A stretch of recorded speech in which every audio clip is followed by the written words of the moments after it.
আলো আমার অর্ধাঙ্গিনী হতে যাবে কেন? মেঘালয় বসা থেকে উঠে দাঁড়ালো।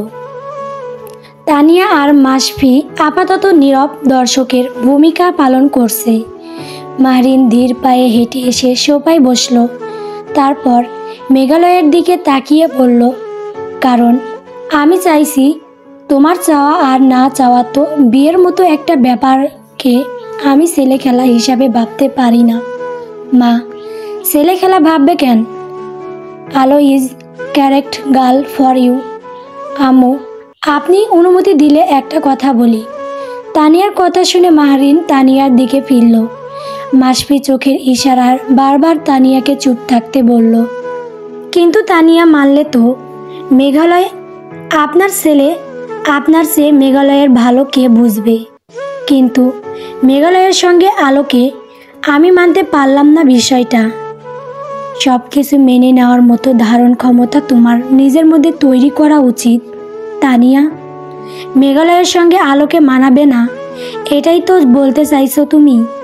জীবনসঙ্গীর গায়ের রং কালো ফর্সা এটা মেটার না, মেটার হচ্ছে জীবনসঙ্গী কেমন, সে কতটা আপন হতে পেরেছে, সে কতটা লয়াল, সে কতটা এফোর্ট দিচ্ছে। মাহরিনের কথা শুনে তানিয়া মেকি হাসি দিয়ে বলল, একটা লো ক্লাস ফ্যামিলির মেয়ে আর যাই হোক হাই ক্লাস ফ্যামিলির বউ হতে পারে না। কোথায় সে আর কোথায় আমরা? আপনি কিভাবে ভাবলেন আমরা আপনার সব ব্যাপারে সহমত প্রকাশ করব? ব্যাপারটা যদি মেঘালয় আর আমার মাঝে থাকতে দাও তাহলে বেটার হতো। তানিয়া, তোমাকে আমি কিছু বলতে চাই না, কারণ তুমি এখন আমার ছেলের বউ। তবু আজ বলতে বাধ্য হচ্ছি। তুমি আমার ছেলের বউ হয়ে কদিন এই বাড়িতে ছিলে? কতদিন তুমি ছেলের বউ হিসেবে দায়িত্ব পালন করছো? তুমি এত বড়লোক বাড়ির মেয়ে, তবু কেন আমি তোমার কাছে সংসারের বোঝা চাপিয়ে দিয়ে শেষ বয়সে একটু শান্তি, একটু অব্যাহত নিতে পারছি না? মাহরিনের কথা শুনে আপাতত সবাই স্তব্ধ। মেঘালয় দুই হাত দিয়ে তার কপালের চুলগুলো পিছনের দিকে সরিয়ে দিল। তারপর দু হাতের ওপর থুতনির ভর রেখে উদাস হয়ে কিছু একটা ভাবতে লাগলো। এদিকে তানিয়া বিস্মিত হয়ে গেল। মাসফি বুঝতে পারল পরিস্থিতি অন্যদিকে গড়াতে পারে, তাই তানিয়ার হাত ধরে সেখান থেকে চলে যাওয়ার জন্য তানিয়াকে বারবার অনুরোধ করে। কিন্তু তানিয়া নাছর বান্দা। তো আপনি এখন কি চাইছেন? আমার ক্যারিয়ার ছেড়ে এসে আপনার সেবা করি, আপনার সংসার সামলাই? আমি তো একবারও বলিনি তুমি তোমার ক্যারিয়ার ছেড়ে এসো, তুমি আমার সেবা করবে না। ইটস ওকে, আমি যতদিন বেঁচে আছি ততদিন আমি আমার সংসার দেখে রাখতে পারবো। কিন্তু আমারও তো শখ আছে, তিনটা ছেলে। আমার বড় ছেলেকে বিয়ে করিয়ে ভালো করে এক মাসও ছেলের বউয়ের সঙ্গে থাকতে পারলাম না। কাব্যকে বিয়ে করালাম, কাব্য আর ইতি দুজনেই স্কলারশিপ পেয়েছে, চলে যাবে পোল্যান্ডে। মেঘালয় সারাদিন মেডিকেলে পড়ে থাকে। আমার একা বাড়িতে দম বন্ধ হয়ে আসে। একাকী সময় না কাটলে কোনো আত্মীয়ের বাড়িতে চলে যান। আর যদি ভেবেই থাকেন মেঘালয়কে বিয়ে করাতেই হবে, তাহলে আলোকে নয় অন্য কাউকে দেখুন। মেঘালয়ের জন্য Tania, don't cross your limit.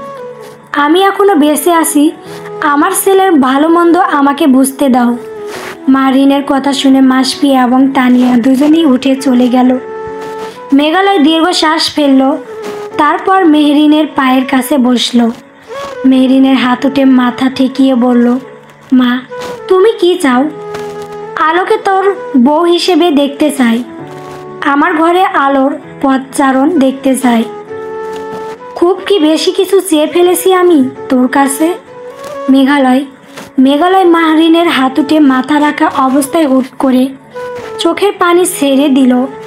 Mahrin হাত উঠে ভেজা অবস্থায় টের পেয়ে মেঘালয়ের মাথা হাত রেখে ব্যক্তি ব্যস্ত হয়ে জিজ্ঞেস করলো, কাঁদছিস কেন পাগল ছেলে? তুমি কি ভাবছো মা? তুমি কি ভাবছো তুমি চলে গেলে আমি নিঃসঙ্গ হয়ে পড়ব? আমার অবর্তমানে কে আছে তোকে দেখে রাখার। মাসপি তার পরিবার নিয়ে ব্যস্ত, কাব্য থাকবে না দেশে, আর তুই একা কি করবি? তোকে বিয়ে করিয়ে মরতে পারলে আমার শান্তি রে। মেঘালয়, ইদানিং তোর বাবা আমাকে রোজ রাতে এসে স্বপ্নে দেখা দেয়, আমাকে তার সঙ্গে নিয়ে যেতে চাই।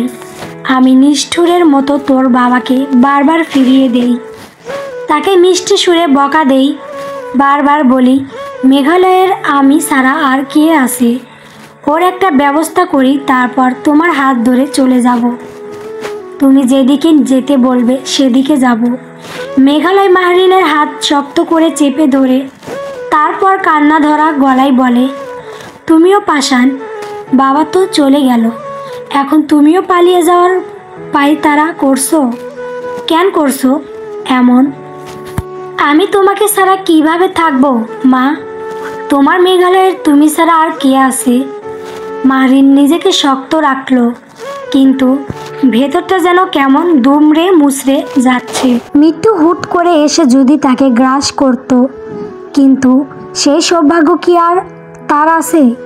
রোজ রোজ একটু একটু করে মৃত্যুর স্বাদ গ্রহণ করছে, মৃত্যুর জন্য অপেক্ষা করতে করতে। মেঘালয় এবার মাহরিনের হাত ধরে মাহরিনের মুখের দিকে তাকিয়ে বলল, তুমি শুধু শুধু দুশ্চিন্তা করছো।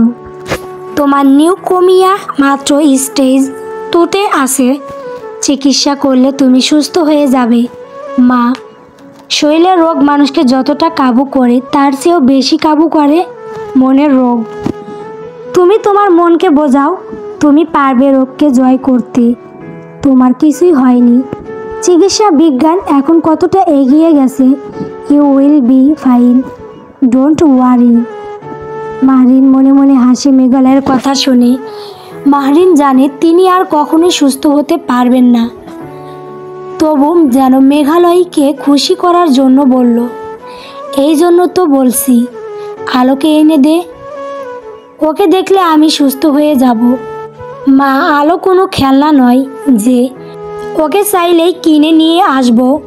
সে একজন মানুষ, তার চাওয়া পাওয়া আছে নিশ্চয়ই। আলোর চাওয়া পাওয়া আছে কি নেই আমি বুঝবো। আগে তুই বল, তুই আগে বল, তুই আলোকে পছন্দ করিস? দুবার দেখা হলো মাত্র, তখন কি আর ওকে স্ত্রী বানানোর চোখে দেখেছি নাকি?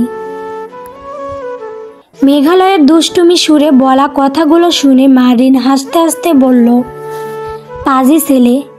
মেঘালয় মুগ্ধ হয়ে তার মায়ের হাসি দেখল। কতদিন পর তার মাকে এভাবে হাসতে দেখছে। এমন সময় মেঘালয়ের মোবাইলে ফোনে কল আসে। মেঘালয় কল রিসিভ করতেই ওপাশ থেকে কেউ কিছু একটা বলতেই মেঘালয় সিরিয়াস ভঙ্গিতে জবাব দিল, আমি আসছি। মেঘালয় উঠে দাঁড়ালো, তারপর মাহরিনকে উদ্দেশ্য করে বলল, হসপিটালে যেতে হবে মা, ছুটি আর কাটানো যাচ্ছে না। মেঘালয় ছুটে গেল তার ঘরে, তারপর পরনের ড্রেস চেঞ্জ করলো। ম্যানি ব্যাগ এবং মোবাইল হাতে নিয়ে ঘর থেকে বের হয়ে যাবার সময় মাহরিন পিছন থেকে ডাক দিল মেঘালয়কে। মেঘালয় পেছনে ফিরে তাকাতেই বলল, তাহলে আগামীকাল সকালে আলোদের বাড়িতে বিয়ের প্রস্তাব নিয়ে যাই। তোমার যা করতে ইচ্ছে করে করো, তোমার কোনো কিছুতেই নিষেধাজ্ঞা নেই, কারণ আজ পর্যন্ত আমি মাহরিন আহমেদের সকল পছন্দ অপছন্দকে নিজের পছন্দ অপছন্দ ভেবে বড় হয়েছি। মেঘালয় চলে গেল আর মাহরিন বসে রইল ড্রয়িং রুমে। মাথায় 100 রকমের দুশ্চিন্তা ভর করছে। মেঘালয়ের সিদ্ধান্ত সম্পর্কে তিনি আগে থেকেই জানতেন, কারণ মেঘালয় তার মায়ের নেওয়াটা, মা যা বলে তাই করে। কিন্তু আলো কি রাজি হবে? যদি আলো রাজি না হয়, পরদিন দুপুরে মেঘালয় বাড়িতে ফিরে আসে। হসপিটালের ডিউটি শেষ করার পর একরাশ ক্লান্তিতে তার দেহ নড়বড়ে অবস্থা। কোনো মতে গোসল শেষ করে দুপুরের খাবারের জন্য ডাইনিং টেবিলের দিকে এগিয়ে যায়। সেখানে যেতেই দেখতে পেল মাসফি, তানিয়া এবং মাহরিনকে। তারা কি নিয়ে যেন আলাপ করছে। মেঘালয়কে দেখে মাহরিন চুপ হয়ে যায়। মেঘালয় তার জন্য বরাদ্দকৃত চেয়ারে বসতে বসতে জিজ্ঞেস করলো, কাব্য ভাই আর ইতি ভাবিকে কবে আনবে? আগামীকাল সকালে, তানিয়া জবাব দিল। মেঘালয় প্লেটে ভাত নিয়ে একটা মাছের টুকরো নিয়ে খেতে শুরু করলো।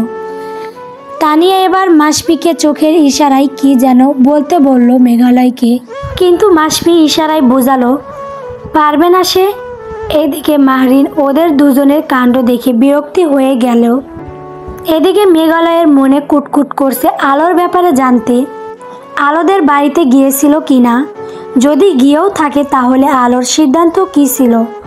পরক্ষণে নিজের ভাবনাকে ধিক্কার জানালো।